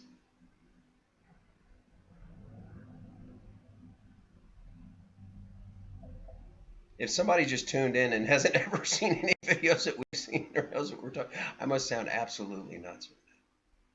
But as you start to learn, and like we're doing here, you connect what you've seen and Whitley Strieber, and you saw him get blocked. You know what's another example? Did anybody see the Joe Rogan interview where he had the guy? Who's the guy that did the conspiracy theory show, like Jesse Ventura, but the guy that always wears sunglasses and he's got the eye twitch? Oh, what's his name? His name will come to me. Yes, God knows. God knows when I had my vision, when I saw God out of body, it was because I wanted to baptize a family as a missionary in Argentina, and nothing was happening, and I was so frustrated. I was just charged with this high frequency, like all the way up to the crown chakra. That vibrational stuff is real that they talk about, but you have to keep your lower chakra. The lowest one is the red one, right? That's the one that's about financial security and your sexual activity and procreation and all that. But when you use it, it puts you in a lower vibrational state where you'll never see God. But if you're celibate and you learn how to control the completion, let's say, of sex, just to keep your energies up where you can have miracles at a higher level, near what those consciousness people would call your crown chakras. And I was celibate. I was on my mission. I wanted to baptize a family, and I had not had a let's call it a sexual ending over a year and a half, almost 2 years, at the age of 20 as a man. And that's how it happened. And he knew, because the first thing he said was, "What is it you want?" He looked right at me. I said, "That they get baptized." And he said, "Why?" And I thought, why do we baptize? It took me decades to figure it out until social media and the internet came out, and YouTube basically in the last 12 or 14 years. But what I think now is that what I've learned, you start looking into the resurrection, death and resurrection of Tammuz, who was the son of the whore of Babylon, who was also her husband, who got murdered on December 22nd, and then he raised up on winter solstice on the 25th and became the sun god Baal. And then in the goddess worship, you have what I call the holy vagina, which is a pointed arch, which is in the Cathedral of Notre Dame. And those are called points of light. If they were on the temples of Babylon, they called the arches the points of light. Now, have you ever heard someone talk about 1,000 points of light? And then Trump even said, when was it, last year or 2 years ago, he's like, what was he talking about, 1,000 points of light? What is a point of light?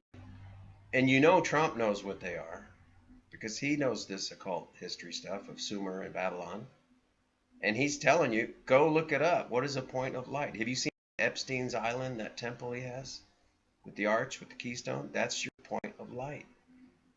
And in the Notre Dame Cathedral, it's the pointed arches, which literally represent the female anatomy. That's why toilet paper is such a deal. Unconscious trigger. Yeah. Yeah, your provisions. 1,000 points of light. Yeah, because I'm Texan and I live near where the family lives. Thank you. And when we're successful, and we will be, Vesica Pisces. Yes. This when the two, it's like MasterCard. It's the MasterCard symbol, right? The center where the two circles overlap becomes the Vesica Pisces. Isn't that funny? And that Pisces represents the two fish, which is the astrology symbol of Pisces, which started around the birth of Christ. And he had the miracle of the two fish in the Bible. And then the day before he knew he was going to die, he says, drink my blood and eat. Sean Ross, I love him. Yes, the Pharaoh Show. Welcome again to the Pharaoh Show. These bloodthirsty idiots. And he goes around and he talks. You know, he spent time in prison. His cat was mutilated. That's some scary stuff he puts out when he shows you Switzerland. The real, and I've been, like I said, I've been to Switzerland. My distributor was in Basel. Have you heard of, if you know a lot about what we're talking about, the families that run these groups, um, the most important town for all of this control is a little town called Basel, Basel. And that's where in 1994, my first trip to Switzerland was to Basel, because that's where my animal health distributor was. It had all of the vaccines and the medicines for small animals and things that I also sold. Baal. Yeah, you know, that's the story of Christianity, because the cross is the center of the zodiac. I don't believe Christ died on the cross. He was only up there for 3.5, 4 hours in the evening. They took him down. They took him to the tomb. The products that Joseph of Arimathea brought, who was also known as Josephus, were to resuscitate someone, not to embalm. He brought myrrh and other essential oils. So why would you think he was embalming a body to leave it there? And who said they couldn't roll away the stone? I was taught when I was raised that the stone was so big that no one could roll it away. But, well, who rolled it into place? It's just circularly illogical. You know, bailouts. Literally, they're bailouts. I believe he escaped, and he wasn't, like I said, he was not of that culture or that religion. He was an Essene, who were not small hat wearing people. And he, you know, he has a tomb. Look up Srinagar, India. Do you remember the skirmish or unrest that was in Srinagar? When was that? Last August, September, October? Baalins. The sun god Baal. That's why when you baptize, as it says in chapter 6 in Romans, we represent the death and the resurrection of Christ when we get baptized by immersion. Now, around the year 728, they didn't have enough people that were going to the cathedrals to be baptized in the new Christian church from Constantine. So they decided to put the holy consecrated water in a bag and carry it around the countryside and sprinkle people, because it was easier. And then you could get them to pay tithes and things like that once they were baptized. But they actually just skipped out on the whole immersion method that's in the Bible. So you've got a difference right there, you know. But that represents the death and resurrection of Tammuz, which was an invention of the whore of Babylon. So I don't believe in resurrection. I don't believe the Last Supper ever happened. I don't think the person who was Jesus ever sat down with 12 of his best followers and said, here, drink my blood and eat my flesh, and it will pay for your sins. And initiated the whole, you know, nothing new under the sun method all over again. And we call it Mass or sacrament. And I think any Mass is a black Mass. And if you've seen a black Mass and how they're performed, it's the same thing. Boy, try to tell that to somebody in my family or anybody like Mormons or any devout Christian. They're just going to think you're blaspheming and obscene, you know.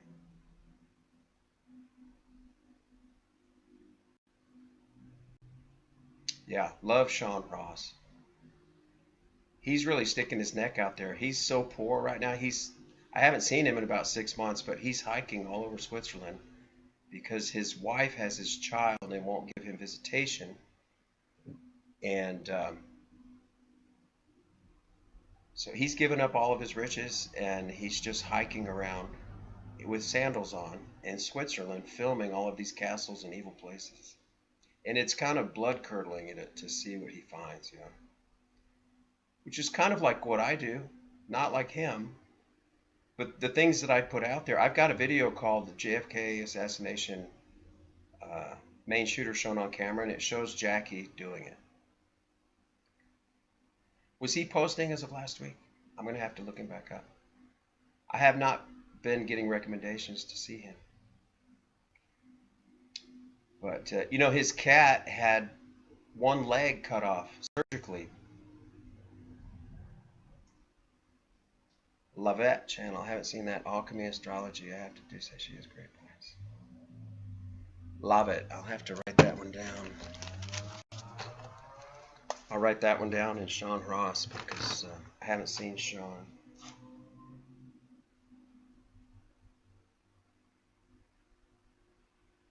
It's good to talk with people like you guys who have seen these. That's how you got recommended to my channel, because I go over these things and I have videos about them. But some of the videos of mine that if I'm new to you, you might want to see, and I'm not a great video maker. Which footage did you see? Did you see where I show you Jackie shooting JFK in the head? My video is called JFK news coverage, and it says main shooter shown on camera. Yeah. What did you think? You can actually see her doing it, and you can see the slugs going straight up into the sky. And did you know that that is the fourth penalty of the Jesuits on a temple site, is to have the top of the head removed and exposed to the sun between 12 and 1 p.m. No, preferably with no clouds in the sky, performed by someone in the circle of a temple. Excuse me. Dealey Plaza is the place where 2 Jesuit missionaries founded Dallas.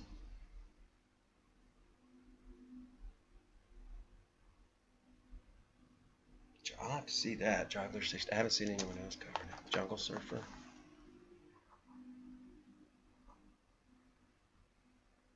But brains exposed to the sun between 12 and 1. Do you know that assassination happened exactly at 12:30 p.m.? And you can see the slugs, the trajectory. I show you. I even stop it and show you the cloud going up there. The guy that worked at Kodak that developed the film before the FBI took it away that weekend, he said there was a huge white cloud of brain mass above his head. And when he saw the film years later, it didn't look like what he saw when he developed it. It was different. And they'd taken that out. And you can actually see when she's crawling trying to get a piece of his cranium, back of his head. He got shot in the forehead. They had, just like the doctors pointed, remember? He had that bullet hole in his autopsy picture. But that would have blown a chunk out of his head that fell on the trunk and was sliding off, which would have been proof. And she actually got up to chase it. And so did Clint, the Secret Service man, who caught it, and he catches it in his right hand. He jumps up on the car and he hands it to her. And that's what's going on. It's one of those videos in my trajectory video talks about, you can actually see a white card that pops up and blocks out the back of the car over the trunk lid, so you can't see what's in Clint's hand. The occult history of Dealey Plaza. I didn't know that. I haven't seen Bill Cooper's vid on the occult history. I figured it out because I lived there. I kept going there and measuring stuff, and I would see things. I was on the grassy knoll, and this guy whispered in my ear, and he said, "Hey, you know who shot him was James Files, this mafia hitman driver that came down from Chicago." They had all kinds of hit people that were there, about 13 or 14 that I can name. But the 2 men that were on the 6th floor of the book depository were French, and they were from Marseille. They were paid with a brick of heroin. They crossed the border by land to Mexico City. They flew to Argentina to cash a brick of heroin because they weren't in the drug business. They were just assassins, Vatican assassins. And they took it to Argentina, sold it, and flew back to France. Has anyone ever heard Charlie Sheen's rant? You know about Charlie and his father?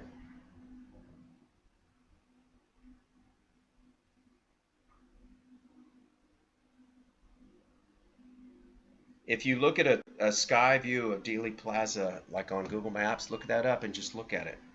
You'll see there's four semi-arches, semicircles, and it makes a circle of the temple. And right where he was shot is in the center of the circle of the temple. And she's wearing white gloves on, which a matron has to have to perform a ritual, on a temple site, within the circle, to the top of the head, between 12 and 1 p.m. I mean, it's if anybody published a book on that, these are all just things I've observed. I don't have any footnotes, and I'm not going to publish a book on that. It's enough for me to have a video right now on YouTube about it. It's public to anybody. The owl? Well, I know the owl represents the people who, cannibals who human sacrifice, like Bohemian Club, Cremation of Care, and that. But is it in Dealey Plaza?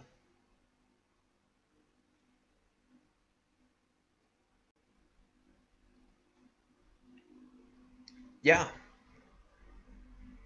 See at night, Dealey Plaza, the owl. Because I went there all the time. I used to go to the Baal and.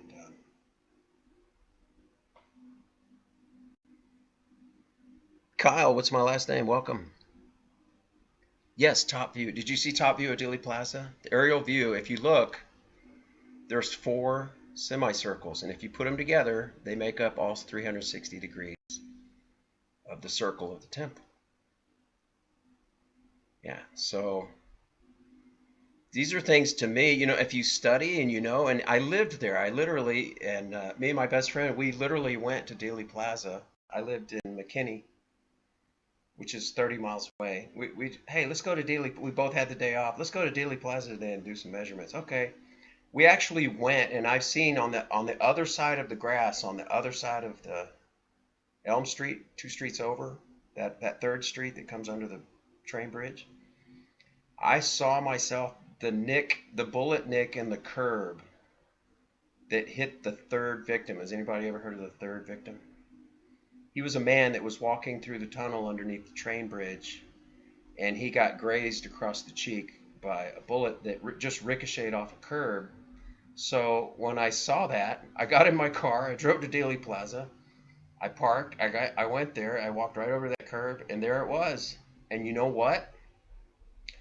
Within 6 to 8 months, it was gone. They chopped it out and they rebuilt the curb.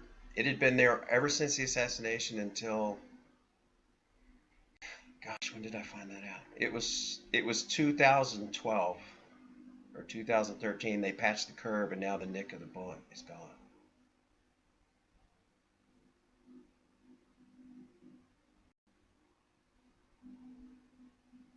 Yeah, you should visit Dealey Plaza. It's just, there's a reflecting pool. There's an obelisk. The two pillars of the book depository building are right between the reflecting pool and the obelisk. There's four arches that represent, there's the one obvious arch you can see where next to the grassy knoll, that white structure. And they say there was a shooter in there who was one of them. And there were two people behind the fence. One dressed like a policeman and one dressed like a construction worker, wasn't it? Behind them in the parking lot was a pickup truck with a ladder in it with two more shooters. There was one on the bridge who was a CIA man because people witnessed him flash a badge and tell them they couldn't be up there. There were two shooters on top of the building next to the jail because the people in jail were telling the jailers, hey, there's two people out here on the roof. They're going to shoot the president. Go get him. And nobody did anything. There was another guy. His name was Nicoletti. There was someone in the sewer drain right next to the right front wheel, and I've actually found that bullet in a version of the Zapruder film, and it goes up about 2 feet away from JFK's head like this. I think everyone was told to miss. Everyone was told to miss, because the main shooter who was in the car on his left side had to finish the ritual, and it had to be done according to the specified penalty. JFK, he refused to kiss the ring, so to speak, over the will of the American people, if you remember that. And he spoke out about the ruthless conspiracy. So he was marked for death. And it's kind of odd when Charlie Sheen was going through his cocaine rants. He would say, you worm, you don't want to mess with the Vatican assassins because I'm a Vatican assassin. And he just kept saying it. And I had already seen films of his father training with the Jesuit high priest in Hollywood. So it's kind of odd to talk about this stuff because no one publishes a book on it. No one talks about it. You have to know this stuff. That there are people like this. Do you know that you have to belong to a high priest order from the Vatican to be a director of any department of government? And I know a director of Johnson Space Center. I met him about 2 years ago at a wine bar in Seabrook. He gave me his name, and I showed him pictures in my iPhone of family friends that worked with him. And he goes, "Oh, look at that. That does look like Gary, 1972." And next day, I thought, wow, I just met a director that was a director in the 90s of Johnson Space Center. The rant for Mel Gibson. But Mel Gibson's probably innocent, right? I don't think he's involved. He's just against it all. Do you think Mel Gibson's part of it or has done anything? But see, Jackie was one of these assassins before she even met John on the Senate floor when he was a single man. She probably put right in there underneath his feet to seduce him. And with a calling to perform what she did if called upon.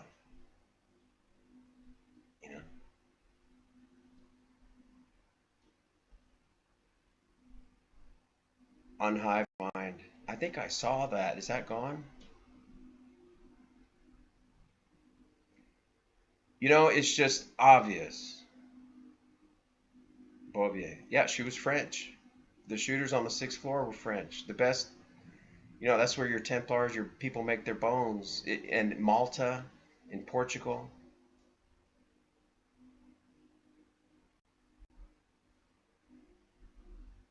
Jackie was too ugly to be Marilyn Monroe. There's no way. I never, you know what? It's like my spirit knew when I came from the spirit world and was born. I saw Jackie Kennedy on the TV all the time, and I never liked her. I just remember as a toddler looking at that woman on TV. Who is that nasty woman? I've never thought she was beautiful, and I never liked her.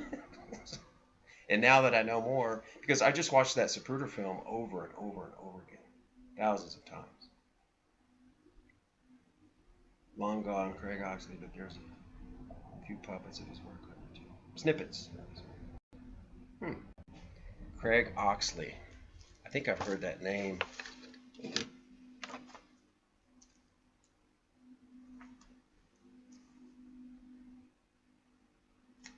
Craig Oxley. I dated a woman, an Oxley in Dallas, whose daughter was in Playboy.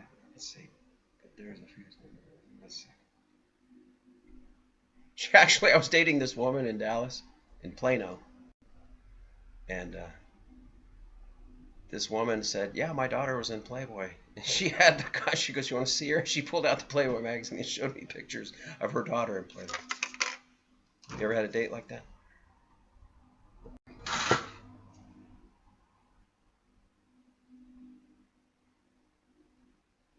Craig was the owner of Unhived Mind. Do you know she wore a cube on her head, the black cube graduation hat? That's interesting theories out there. Yeah. If you look at the black cube, did I say Venice has a black cube? Mecca has a black cube. Silicon Valley has black cubes. London has black cubes.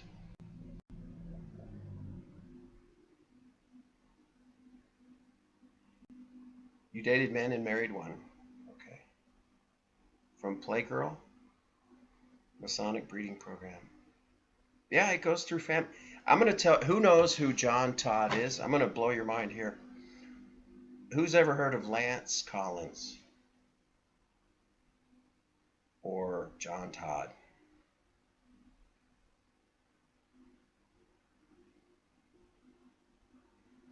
Dolly.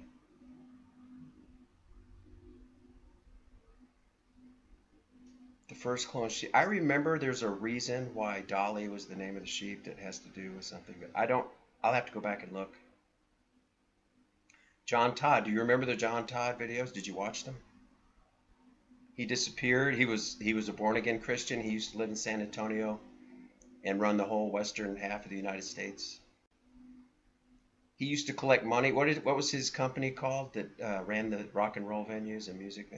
Viper Entertainment or something like that. He collected the revenues for the music industry. In the 90s, the Dolly sheep clone. I remember the sheep, Dolly, and I remember reading that the name Dolly has a significance in the occult. It's a carrier of genes, dolly to a cart around heavy. Oh, so literally the dolly to carry the genes to another place, yeah. But do you know what John Todd's original name was? I'm still on this. I'm going to blow your mind.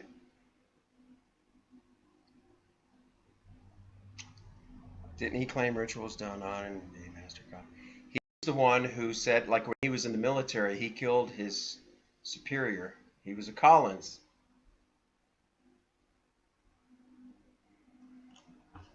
Oh, I can't show you.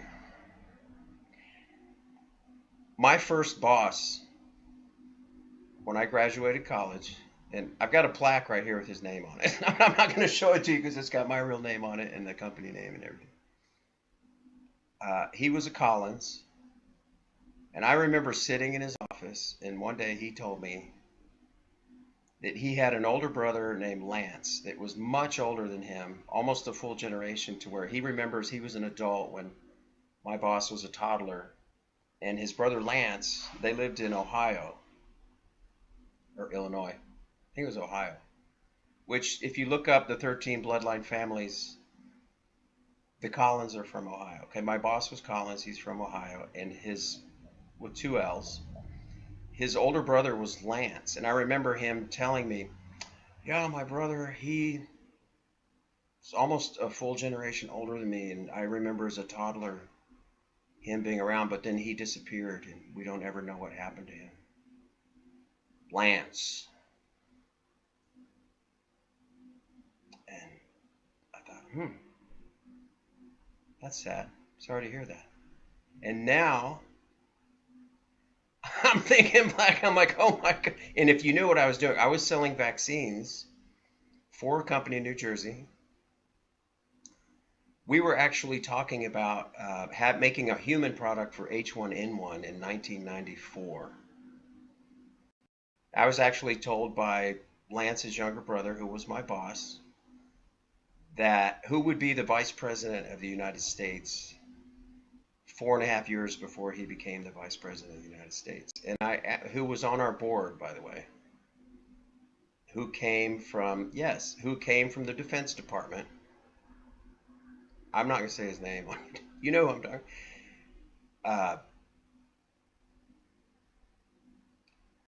And we were going to go into, we had poultry vaccines, but we were going to make a human vaccine for H1N1.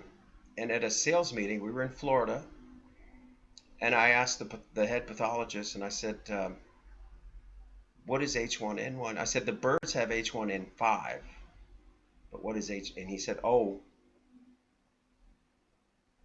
you know who I'm talking about. I've met him. The first time I met him, he laughed so hard he literally slapped his knee, and I've been in meetings with him. And he's the one that picked me to move to Brazil to start a vaccine lab. And I ended up not going because my wife refused to move to Brazil. Let's say Wuhan, Brazil. That's another reason why I have a YouTube channel, but I can't really talk about it. You know why? Lance. It just hit me one day after watching all those John Todd videos and the time he disappeared, and my boss in 1992 telling me he was a generation older. That would have been the 70s. Well, H1N1, I believe the Spanish flu was H1N1. So it had outbroken before in the century, but there was no story of H1N1. But somehow they knew, the people I worked with and the people that owned the company I worked for, who knew me and controlled me and paid all of my. I used to spend up to between 300 and 500,000 a year on my own travel expenses and entertainment. And that was for all of my clients, my hotels, my booth expenses, all of my plane fares to go anywhere in the world. I live better than a rock star. Most rock groups have a budget for the whole band of like less than $100,000 a year to travel. I had 5 times that, 5-star hotels everywhere around the world for that person. And he's the one who chose me. And the president came and said, hey, so-and-so on the board would like free. Actually, it was Lance's younger brother. I'm telling you, I put this whole thing together just a few years ago. And this was back in the early 90s. And it's hard to think about. And I'm not going to make a video about that one. You can think why. Very dangerous. So, but I was just, my youngest, one of my sons got married in November. And I'm talking to my ex-wife's husband, her new husband, and we're out talking. And I told him, I said, when I was married to her, I was supposed to go to Brazil for this vaccine company. We were going to start making vaccines in Brazil. But she refused to go because she didn't want to live in Brazil and be eaten by a monkey and miss her mother. I said, are you kidding? We'll have all of our expenses paid. Our children will go to American schools. We'll have drivers and security. And you can fly home at least 6-7 times a year whenever you want. You'll see her more there than you do here from New Jersey. What are you talking about? No, never even got a passport. The president of the company actually told me, take your wife, go to Brazil, take your American Express card and spend anything that you want. You can stay up to a month if you want to. Stay as long as you want, go anywhere you want, do anything you want, just get your wife to love that country and want to move there. So I go home, I tell my wife the good news. No! Obviously we're not together anymore. But I just told my kid's stepfather, said she might have saved my life. Could you imagine if I was in Brazil making vaccines for a company, and then let's say I got a better job or I went somewhere else and I said, hey guys, I just got a better offer and I'm going, bye. You know what they would have told me? They would have said, what do you mean, bye? You can't leave. Or if they didn't say that, I traveled with a 4-star general, put it that way, to Brasilia, to the embassy, and he showed me his office. There's I just thought it was normal for people to my age at 26, 27 to work with a lot of people from the White House and 4-star generals that wanted to learn marketing of vaccines.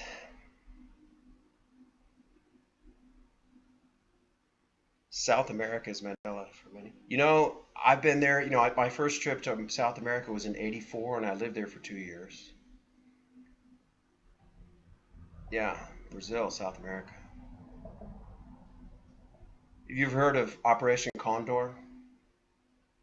The general I traveled with, he had, whom I wanted to say hi to him. I've looked him up on LinkedIn. I've looked him up on Facebook. I've looked him up on Google.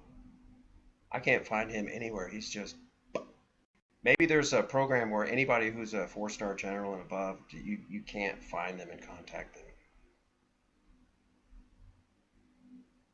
Where was Bolivia in the 1980s? It's right above the North Argentine border. It touches Chile. It touches Paraguay. It touches Brazil. I think it touches Peru. Bolivia almost touches, I don't think it touches Venezuela. And it doesn't touch Colombia, and it doesn't touch Ecuador. Probably doesn't touch Peru, but I think it touches Chile, Argentina, Uruguay, Paraguay. I've been to the waterfalls in Iguazu, which is where Brazil, Argentina, and Paraguay come together. That's right. I don't think 4-star generals want to be found. Just like you wouldn't want to use your real name on YouTube. Well, you are maybe.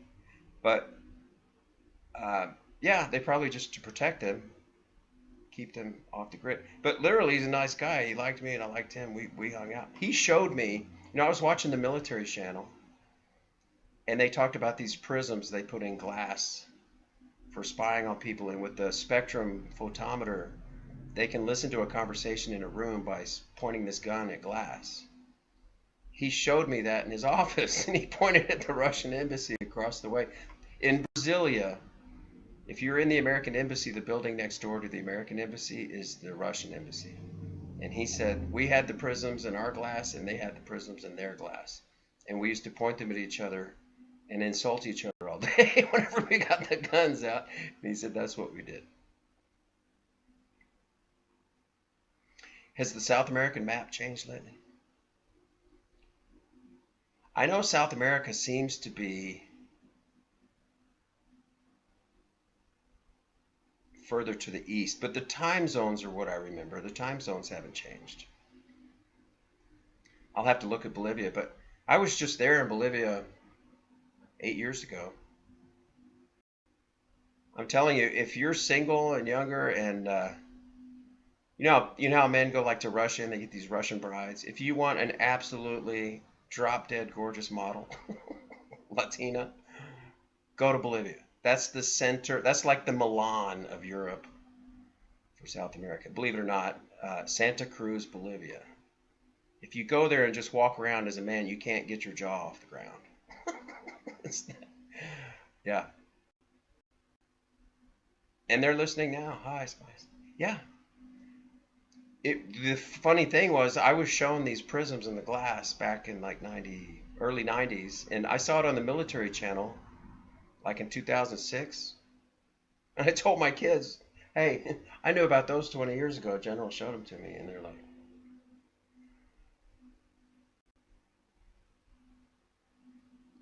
the things that I'm telling you, I'm not mentioning names. I can't prove anything. These are all stories that have come up afterwards that I've realized. The countries within the continent of South America is different than what I recall from the 80s. I haven't noticed any change in the map of South America. I'll have to get it out and look. I've got huge maps of South America. In fact,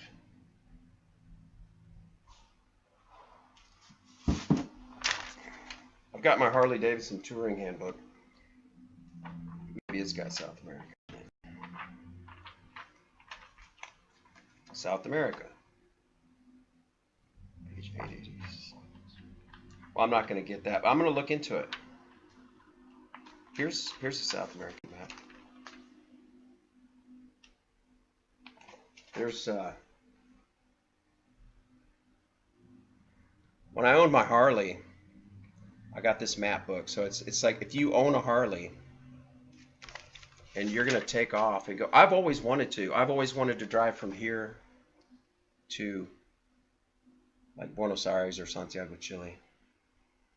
I have a girlfriend who's done it. She's from Italy. And she did it with her boyfriend. They both were on a motorcycle. Oh, thank you. You can feel if someone's sincere. It blows my mind. The first time I met the man I'm talking about, who came from the White House,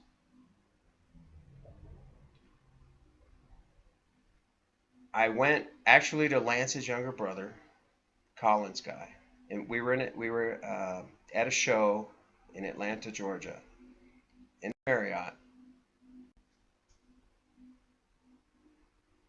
I don't know if I can tell the story. But I went, somehow my room got all switched around. I had all this booth material and literature and things I was supposed to bring to the show, and someone screwed me over basically. So I went to go complain to my boss, and I came in, and I knocked on his door, and I walked in,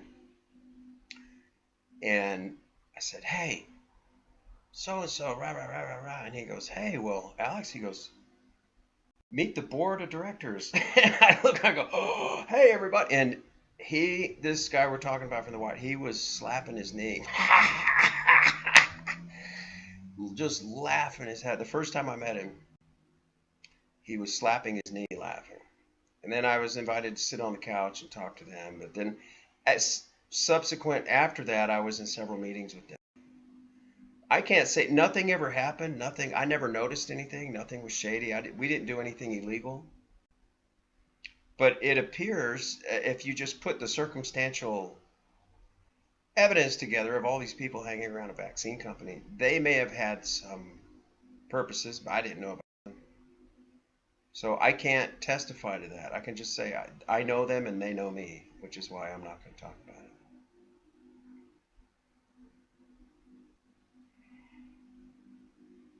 What was the, oh, George Green. Who knows who George Green is? George Green.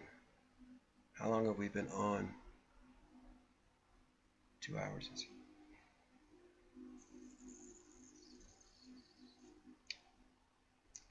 Ohio. You'd have to look at the state of Ohio. Then he lived in Illinois. And I'll never forget when he was talking about his older brother that disappeared in the 70s, and he just went, Lance.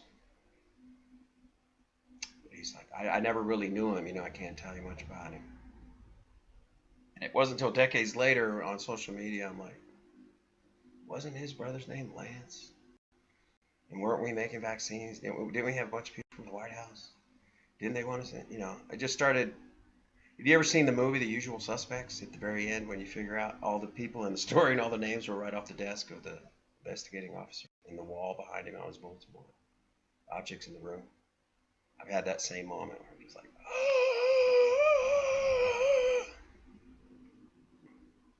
George Green with an E.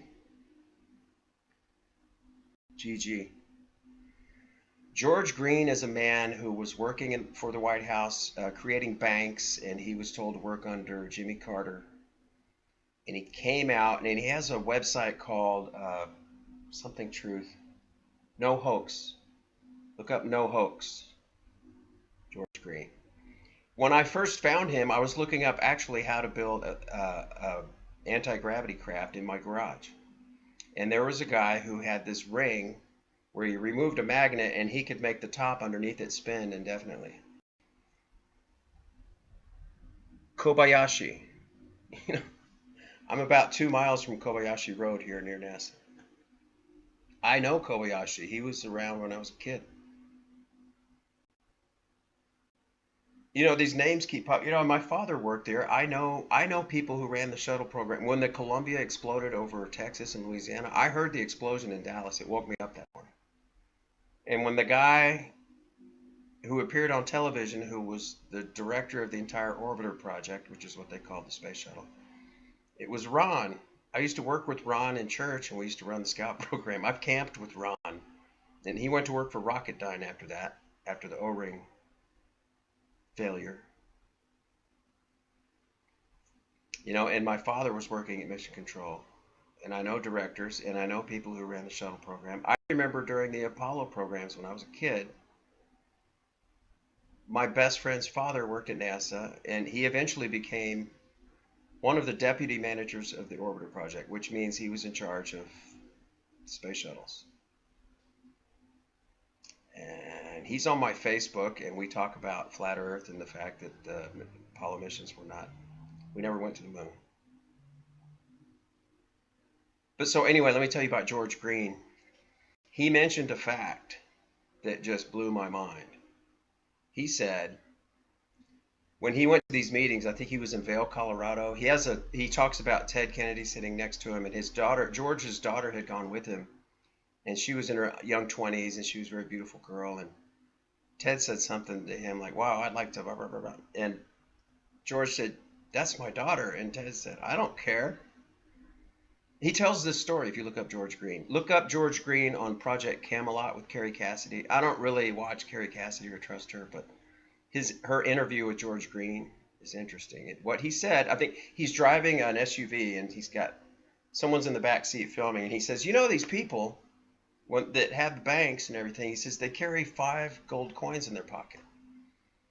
And they've always got them with them." And he said, one is for transportation, one is for security, one is for food, one is for transport, and one is for arms or whatever like that. And they always have them with them. And when he said that, I just went, I've been shown the collection of 5 gold coins right out of the pocket of a person who owns a bank, who was involved in the vaccine company. And we were at a show, and I said, Dr. So-and-so, can you show me your coin collection? It sounds pretty hefty and neat. And he was like, really? Yeah. And he pulled them out of his pocket and he showed me. He had 2 of them that were identical. I don't remember why. He goes, and he said, I don't know why. I have those 2. I like them. You know, he also owned a hunting farm with radar on mountains.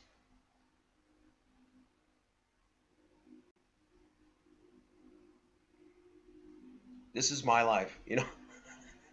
The deeper I go into all these YouTube channels and people talk about things, I'm like, what's that, 0 degrees of separation from everything.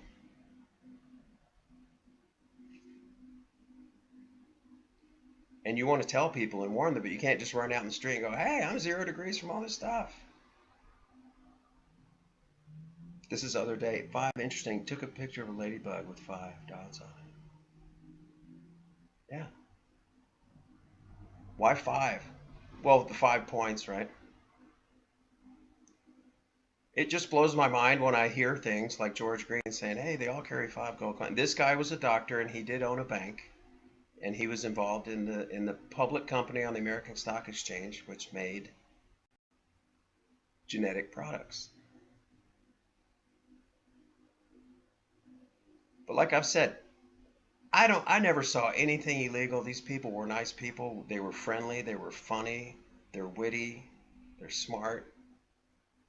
You know, they have all kinds of connections, all kinds of money. Sent me all over the world, and I spent a lot of money for them. So I personally can't say anything bad about them, but since I've discovered YouTube, you know, I'm just conflicted. But I think I should probably end this here, and I will come back. I'll try to do this every Sunday, you know, around in Houston Central Standard Time. I will try to do this between anywhere from between 10:30 in the morning till 2 in the afternoon. It's almost 4 o'clock here. Uh, but I appreciate you guys coming and talking to me and listening. It was a lot of fun. But please check my channel out. I have about 380 videos.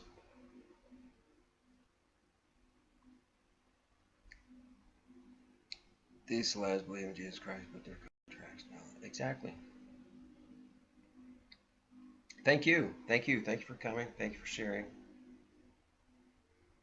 Like I said, I have a YouTube channel because I feel compelled to just talk about circumstances I've been in and things that I know and things that I've seen. And it's a lot that a lot of people don't see. And the way I see things when I see them on social media strike me differently because of where I've been. You know, like I've been in ribbon cutting meetings with the president of Argentina at agricultural fairs. I've met people that are famous that you know of. I can list hundreds of names because I worked around and I sold them products and they own things and or parts of companies I was in. But I would have to be an old man before I ever wrote a book or talked about anything because, you know, you'd have to wait for all of them to be, they were all older than me, so they would eventually die, you think, unless they're going to live forever through their technology. So, all right, I'm going to shut it down then here. Thank you for coming, and I appreciate the conversation. I think this went great. 2 hours and 10 minutes. All right, thank you. Absolute pleasure. Same as well. Thank you, Suzanne. Thank you, Pietro. Rojas Cervantes. I like that name. Pleasure. All right. You know, my viewers in chat right now says 0. How many people are in chat? Did we get over 2 or 3 people?